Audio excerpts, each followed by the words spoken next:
ಸದ್ಯ ಕೇರಳದಲ್ಲಿ ಎಲ್ಲೆಂದರಲ್ಲಿ ಬರೀ ಹೆಣಗಳ ರಾಶಿ, ಮತ್ತೊಂದೆಡೆ ಆಕ್ರಂದನ ಭಯ ಬಿಟ್ರೆ ಬೇರೆ ಏನೂ ಉಳಿದಿಲ್ಲ. ಸದ್ಯ ಗಂಜಿ ಕೇಂದ್ರದಲ್ಲಿ ರಕ್ಷಣಾ ಕಾರ್ಯದಲ್ಲಿ ನಿರತರಾಗಿರುವಂತಹ ಕೇರಳದ ಸ್ಥಳೀಯರು ನಮ್ಮ ಜೊತೆ ಒಬ್ಬರಿದ್ದಾರೆ. ನಾನು ಅವ್ರನ್ನ ಮಾತಾಡಿಸ್ತಾ ಹೋಗ್ತೀನಿ. ಸರ್, ತಾವು ಎಲ್ಲಿಯವರು? ನಾವು ಬರ್ತೀರಿ ಅವರು. ಸರ್, ಈ ಇನ್ಸಿಡೆಂಟ್ ಯಾವಾಗ ಆಯ್ತು, ಹೇಗಾಯ್ತು ಸರ್? ಮೊನ್ನೆ ಆಯ್ತಲ್ಲ, ಮೊನ್ನೆ ಒಂದು 24 ದಿನ ಸುಮಾರು ಮಳೆ ಇತ್ತಿತ್ತು. ಆದ್ಮೇಲೆ ಆಗಿತ್ತು ಅಂದರೆ ನೈಟು 1:30 ಆದಮೇಲೆ ಇನ್ಸಿಡೆಂಟ್ ಆಗಿರೋದು. ಆದ್ಮೇಲೆ ಜನಗಳೆಲ್ಲ ಭಯ ಮೇಲೆ ಬಿಟ್ಟು ಹೋಗೋದಕ್ಕೆ ಅಲ್ಲಿ ರೋಡು ಹಂಗೆ ಏನೂ ಇಲ್ಲ ಅಂದ್ರೆ ಅದಕ್ಕೆ ಈಗ ಆರ್ಮಿಗಳು ಬಂತು. ಆದಮೇಲೆ ನೋಡಿದರೆ ಇನ್ನು ಇವತ್ತು ಮಧ್ಯಪ್ರದೇಶ ಅವರು ಒಂದು 100 ಜನ ಬೆಳಿಗ್ಗೆ ಬಂದಿತ್ತು, ಇವತ್ತು ಆಚೆ ಬಂದಿದೆ. ಅವರು ಇಲ್ಲಿದೆ ನಮ್ಮ ಕ್ಯಾಂಪರಲ್ಲಿ ಅವರು ಇದ್ದಾರೆ. ಹಂಗೆ ಇನ್ನೂ ಸುಮಾರು ಬೋಡಿಗಳು ಇರ್ಬೋದು. ಜನಗಳು ಈಗ ರಕ್ಷಾ ಮಾಡೋಕ್ಕೆ ಆರ್ಮಿಯಲ್ಲಿ ಹೋಗಿತ್ತೆ ಕರ್ಕೊಂಡು ಬರ್ತಾ ಇದ್ದೀನಿ. ಈಗ ಎಷ್ಟು ಜನ ತೀರು ಹೋಗಿದ್ದಾರೆ ಅಂತ? ತೀರು ಹೋಗಿದಂದ್ರು ಈಗ ಲೆಕ್ಕ 145 ಒಳಗಡೆ ಸಿಕ್ಕಿತ್ತು. ಆಮೇಲೆ ಇನ್ನೂ ಬರಬೇಕಾಗಿತ್ತು.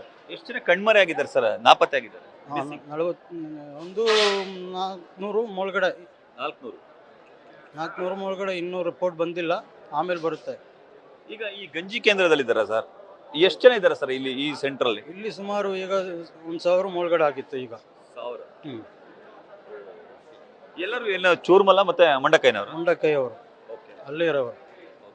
ಅವ್ರಿಗೆಲ್ಲ ಏನೆಲ್ಲ ವ್ಯವಸ್ಥೆ ಮಾಡಿದ್ದೀರಿ ಸರ್? ಈಗ ಇಲ್ಲಿ ಸನ್ನದ್ಧ ಸಂಘಟನೆಗಳೆಲ್ಲ ಕೇರಳ ಇಂದು ಎಲ್ಲ ಪ್ರದೇಶದಲ್ಲಿ ಅವರು ಸಾಮಾನು ಭಕ್ಷ್ಯಧಾನ್ಯಗಳೆಲ್ಲ ಇಲ್ಲಿ ಕಳಿಸ್ತಿರೋದು. ಅವರು ಇಲ್ಲಿಂದು ಸನ್ನದ್ಧ ಸಂಘಟನೆಗಳು ಎಲ್ಲ ಅವರು ಸೇರಿಸ್ಕೊಟ್ಟು ಅವ್ರಿಗೂ ರಕ್ಷಾ ಮಾತಾಡ್ತಾ ಇದ್ದೀವಿ. ಏನೇನು ಕಳಿಸಿದ್ದಾರೆ ಸರ್ ಈಗ? ಇಲ್ಲಿ ಫುಡ್ಡು ಚಪಾತಿ ಇರೋದು, ಬಾಳೆಕಾಯಿ ಇದೆ, ಬ್ರೆಡ್ಡು, ಬಿಸ್ಕಟ್ಟು, ಕುಡಿ ನೀರಕ್ಕೂ ಬಿಸಿಲು ನೀರು ಇದೆ, ಜ್ಯೂಸ್ ಇದೆ. ಬೇಕಂದ್ರೆ ಎಲ್ಲ ಇಲ್ಲಿ ಬರ್ತಾ ಇದ್ದೀನಿ. ಈಗ ಸುಮಾರು ಅವಶ್ಯ ಸಾಧನಗಳು ಇಲ್ಲಿ ಬರ್ತಾ ಇದ್ದೀನಿ. ಬಟ್ಟೆ ವ್ಯವಸ್ಥೆಗಳೆಲ್ಲ ಆಗ್ತಿದೆ? ಬಟ್ಟೆಗಳೆಲ್ಲ ಕೊಡ್ತಾ ಇದ್ದೀನಿ, ಹೊಸದು ಬರ್ತಾ ಇದ್ದೀನಿ. ಎಲ್ಲ ಟೆಕ್ಸ್ಟೈಲ್ಸ್ಗಳೆಲ್ಲ ಇಲ್ಲೇ ಕಳಿಸಿರೋದು. ಈ ಘಟನೆಯಲ್ಲಿ ಏನಾದ್ರು ನಿಮ್ಮ ರಿಲೇಟಿವ್ಗಳು ಯಾರು ಸಿಲುಕು ಹಾಕಿಕೊಂಡಿದ್ರ ಹೇಗೆ ಸರ್? ನಮ್ದು ಯಾವುದು ಇಲ್ಲ, ಪರಿಚಯ ಇರೋರೆಲ್ಲ ಇದೆ. ಹೌದು. ಈ ಇನ್ಸಿಡೆಂಟ್ ಆದಾಗ ಸರ್ ತುಂಬಾ ಜನ ಕೊಚ್ಚಿ ಹೋಗಿದ್ದಾರೆ ಅಂತ ಹೇಳಿದ್ರು, ಮತ್ತೆ ಇಲ್ಲೊಂದಷ್ಟು ಮಂದಿ ನಿರಾಶ್ರಿತರಾಗಿದ್ದಾರೆ. ಯಾಕಂದ್ರೆ ಒಳ್ಳೆ ಮೊದಲೆಲ್ಲ ಜೀಪ್ ತಗೊಂಡು ಓಡಾಡ್ತಿದ್ರು, ಕೋಟಿ ಕೋಟಿ ದುಡ್ಡು ಇರ್ತಿತ್ತು, ಬಟ್ ಏನೂ ಕೂಡ ಇಲ್ಲ. ಇವಾಗ ಹೇಗಿದ್ದಾರೆ ಸರ್ ಇಲ್ಲಿ ಪಾಪ ಅವರು? ಅದೇ ಸ್ವಭಾವದಲ್ಲಿ ಈಗ ಇರೋದು. ಮಳೆ ಇವತ್ತು ಇಲ್ಲ ಅಂದ್ರೆ ರಕ್ಷಣೆ ಮಾಡೋಕ್ಕಾಗುತ್ತೆ. ಮಳೆ ಸ್ವಲ್ಪ ಕಮ್ಮಿ ಇದೆ ಇವತ್ತು. ಜನ ನಿರಾಶ್ರಿತ ಕೇಂದ್ರದಲ್ಲಿ ಸಕಾರಾತ್ಮಕ ಸ್ಪಂದಿಸ್ತಿದ್ದಾರೆ ಸರ್. ಹೇಗೆ ನಿಮ್ಮೊಟ್ಟಿಗೆ ಎಲ್ಲರೂ ಅಂದ್ರೆ ಬೇಸರ, ಕೆಲವರು ಬೇಸರ ವ್ಯಕ್ತಪಡಿಸ್ತಾರೆ. ಮನೆಯಲ್ಲಿ ಒಳ್ಳೊಳ್ಳೆ ಫುಡ್ ಸಿಕ್ತಿತ್ತು, ಬಟ್ ಇಲ್ಲೇನು ಇಲ್ಲಿ ಸಿಕ್ಕಿದ್ದೆ ತಿನ್ಬೇಕು, ಆ ಥರದ ಏನಾದ್ರು ಬೇಸರ ವ್ಯಕ್ತಪಡಿಸ್ತಾರೆ? ಹೇಗೆ? ಜೀವ ಸಿಕ್ಕೋದು ಅವ್ರಿಗೆ ಒಳ್ಳೇದು ಅಂತ ಅನ್ಕೊಂಡು ಇಲ್ಲಿ ಬಂದಿರೋದವರು. ಅವರು ಈಗ ಜೀವನೆಲ್ಲ ಒಳ್ಳೇದು, ಜೀವ ಸಿಕ್ಕಿದೆ ಅಂತ ಅನ್ಕೊಂಡು ದೇವರಿಗೆ ನನ್ರಿ ಮಾಡ್ಕೊಂಡು ಅವ್ರು ಇಲ್ಲಿ ಬಂದಿರೋದು.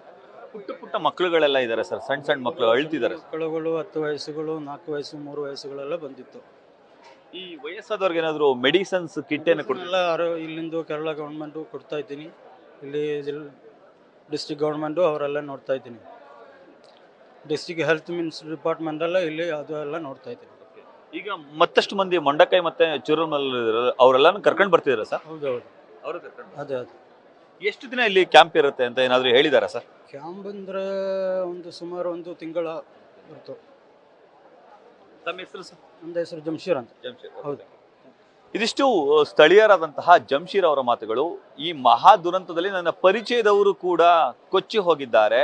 ಇದರ ನಡುವೆ ನಿರಾಶ್ರಿತ ಕೇಂದ್ರದಲ್ಲಿ ನಾವು ಕೆಲಸವನ್ನ ಮಾಡ್ತಿದ್ದೀವಿ. ಇಲ್ಲಿ 1000ಕ್ಕೂ ಹೆಚ್ಚು ಮಂದಿ ಇದ್ದಾರೆ. ಅವರಿಗೆ ಕೇರಳದ ವಿವಿಧ ಸಂಘಟನೆಗಳು ಒಂದಷ್ಟು ಉಪಚರಿಸುವಂತಹ ಕೆಲಸದಲ್ಲಿ ನಿರತರಾಗಿದ್ದಾರೆ. ಅದು ಅತಿ ಸಂತಸ ತಂದಿದೆ. ಜೀವ ಉಳಿದ್ರೆ ಸಾಕು ಅಂತೇಳಿ ಸಾಕಷ್ಟು ಮಂದಿ ಇಲ್ಲಿಗೆ ಬಂದಿದ್ದಾರೆ. ಹಾಗಾಗಿ ಅವರ ಜೀವವನ್ನ ಕಾಪಾಡೋದ್ರ ಜೊತೆಗೆ ಅವರ ಆರೈಕೆ ಹಾಗೂ ಪೋಷಣೆಯನ್ನು ಮಾಡುವ ಜವಾಬ್ದಾರಿ ನಮ್ಮದಾಗಿದೆ. ಅದನ್ನ ನಾವು ಮಾಡ್ತಿದ್ದೀವಿ ಅನ್ನೋ ಮಾತನ್ನೇ ಹೇಳ್ತಾರೆ. ಮಂಡಕೈನಿಂದ ಕ್ಯಾಮರಾ ಪರ್ಸನ್ ವಿನಯ್ ಜೊತೆ Ravi Pandavapura, news first Kerala, Wayanad. News first ನಿರ್ಭೀತಿಯಿಂದ ನಿಮ್ಮ ಪರವಾಗಿ.